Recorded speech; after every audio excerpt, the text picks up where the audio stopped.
नमस्कार दोस्तों, आप देख रहे हैं द अनवील इंडिया। आप पहले स्क्रीन पर ये वीडियो देख लीजिए। ये कहीं और की नहीं बल्कि बिहार के दरभंगा जिला के जाले विधानसभा क्षेत्र की। ये बीजेपी मंत्री जो है जीवेश कुमार जी हैं और आप देख सकते हैं कि ये रोड का हाल है। बाकी जो ये सवाल का जवाब देने से कतराते हैं, आते हैं यहाँ से वोट लेकर चले जाते हैं। जी मेरा उनसे कुछ सवाल है। अच्छा चलना, मेरा कुछ सवाल है। चलना एक मिनट सबसे पहली बात देखिए कैसे ये भागते हुए नजर आते हैं। ये है ये जाले विधायक का ये जो हाल है ये इनका है। और अब देखिए कि कैसे ये भागते हुए नजर आते हैं, सवाल का जवाब देने से कतराते हैं, वही अपने सायरन का इस्तेमाल करते हैं। अभी मैं आपको दिखाता हूं कि इनके पीछे तमाम गाड़ियां हैं। ये आप विधायक जी, आपसे कुछ सवाल है। यहाँ से आप वोट लेकर जाते हैं, कुछ सवाल है आपसे, कुछ सवाल।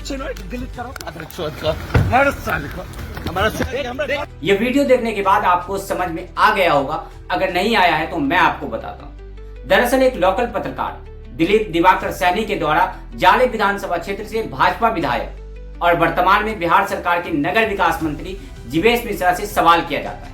और सवाल ये कि जिस सड़क से मंत्री जी आप गुजर रहे हैं उसकी जर्जर हालात का जिम्मेदार कौन है, क्योंकि आप मंत्री के साथ साथ यहाँ के विधायक भी हैं। इसके बाद मंत्री जी और उसके साथ मौजूद लोग थापड़ और घूसे बरसाना शुरू कर देते हैं और मोबाइल भी छीन लेते हैं, ऐसा पत्रकारों का कहना है। आप जरा सोचिए कि एक तरफ मेन स्ट्रीम मीडिया जो सत्ताधारी दल का पल्लू पकड़ के नाच रही है, वहीं दूसरी तरफ लोकल पत्रकार जो लोकतंत्र की साख को बचाने का काम कर रही है, तो सत्ताधारी दल ऐसे निर्भीक और निष्पक्ष पत्रकार को दबाने का काम कर रही है। कम से कम मंत्री जी आपको संवैधानिक पद पर रहते हुए इस तरह की घटिया और घिनौनी हरकत करने से पहले आपको याद करना चाहिए कि आज हम जो कुछ भी है जाले की जनता की बदौलत। मंत्री महोदय जी, जाले की जनता ने आपको अपना एक एक बहुमूल्य वोट देकर वहां पहुंचाया है, तो फिर सवाल करना तो बनता है। अगर आप काम नहीं कीजिएगा तो जनता तो सवाल करेगी ना, क्योंकि भारत एक लोकतांत्रिक देश है। लोकतंत्र में जनता मालिक होती है और नेता सेवक होता है, क्योंकि भारत का लोकतंत्र जनता की आवाज और जनता से चलता है। संविधान कहता है कि सवाल करना हर नागरिक का अधिकार है। संविधान हर नागरिक को बोलने की गारंटी देता है और पत्रकार लोकतंत्र का चौथा स्तंभ होता है। लेकिन सोचिए जब इसी चौथे स्तंभ पर हमला हो जाए, जब सवाल पूछने की कीमत एक पत्रकार को थप्पड़ खाकर चुकानी पड़े, तो आम आदमी का क्या होगा। अब सवाल ये है कि क्या सवाल पूछना गुनाह है? क्या लोकतंत्र में जनता की आवाज दबाई जाएगी? क्या नेता अब खुद को जनता का सेवक नहीं बल्कि राजा समझने लगे? तो फिर अभिव्यक्ति की आजादी का क्या होगा? दोस्तों, आपको यह जानना होगा कि भारत के संविधान का अनुच्छेद 19(1)(a) हर नागरिक को अभिव्यक्ति की आजादी देता है। यानी पत्रकार का सवाल पूछना अपराध नहीं बल्कि उसका अधिकार है।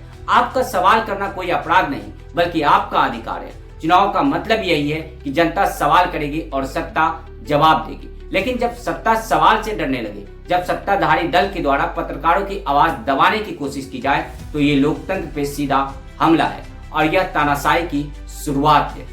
याद रखिए, पत्रकार पर हमला सिर्फ एक इंसान पर हमला नहीं, ये लोकतंत्र की जड़ों पर हमला है।